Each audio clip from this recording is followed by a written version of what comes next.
这是圭表，日影最长，此为冬至；日影最短，此为夏至。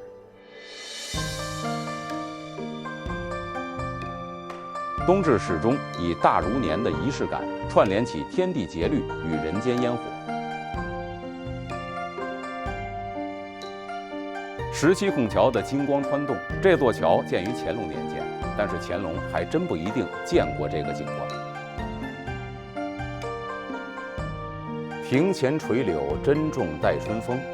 每天描上一笔，满篇皆红的时候，就是春暖花开之日。